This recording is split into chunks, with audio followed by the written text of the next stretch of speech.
पढ़ेंगे दर्शन का परिभाषा। ठीक, दर्शन के प्रमुख परिभाषाएं निम्नलिखित है। प्लेटो के अनुसार पदार्थों ने संतान स्वरूप का ज्ञान प्राप्त करना ही दर्शन है। ठीक, सेकंड, फैक्टो दर्शन ज्ञान का विज्ञान है। बर्ट्रैंड रसेल, अन्य क्रियाओं को समान दर्शन का मुख्य दर्शन ज्ञान की प्राप्ति। राधा कृष्णन ने बोला था दर्शन वास्तविकता के स्वरूप और तर्कपूर्वक की खोज है। ठीक, अब चलते हैं दर्शन की प्रकृति, नेचर ऑफ फिलोसफी। ठीक, ओके।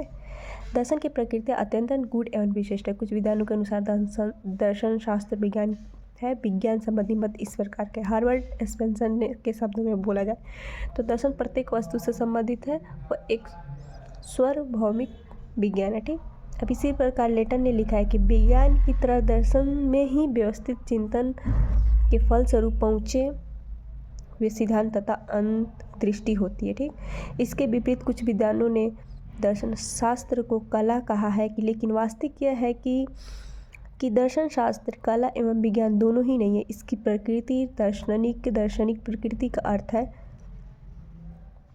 दार्शनिक समस्या का अध्ययन। ठीक, दार्शनिक दृष्टिकोण एवं दार्शनिक विधियों को प्रयुक्त करना दर्शन की प्रकृति को स्पष्ट करने हेतु दार्शनिक समस्या, दार्शनिक दृष्टिकोण एवं दार्शनिक विधियों के अर्थ में जानना भी निंदनीय आवश्यक है। ठीक, दार्शनिक समस्या। ठीक, दार्शनिक समस्या में दो भागों में विभक्त किया जा सकता है। दार्शनिक विज्ञानों से संबंधित समस्या। प्रमुख दार्शनिक विज्ञान परमाशास्त्र, अध्यात्म शास्त्र, सौंदर्य शास्त्र, नीति शास्त्र आदि इन सभी विज्ञानों से संबंधित समस्याओं को दार्शनिक समस्या कहा जाता है। विभिन्न विज्ञानों में संबंधित समस्या। विभिन्न विज्ञानों में मूलभूत समस्या की प्राप्त निकायों की समीक्षा भी दर्शन शास्त्र कहलाता है। दार्शनिक दृष्टिकोण विज्ञानों दृष्टि से बिल्कुल भिन्न होता है। ओके, दार्शनिक दृष्टिकोण में अपनी कुछ विशेषता है जैसे आचार्यबोध, मीमांसा, संदेह, समीक्षात्मक, चिंतात्मक, उदारता, तटस्थता, सत्यता, निष्कर्ष को प्राप्त करने में धैर्य आदि।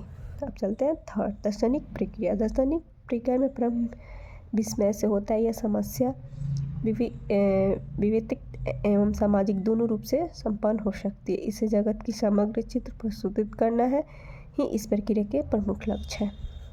4, दार्शनिक विधियों। दार्शनिक के अंतर्गत विभिन्न समस्याओं का अध्ययन करने हेतु अनेक विधियों का प्रयोग किया जाता है जैसे विश्लेषण में संश्लेषण विधि, आगमन के निगमन आदि है। अब आगे इसके आगे हम लोग पढ़ेंगे स्कोप ऑफ फिलॉसफी। ठीक, ओके।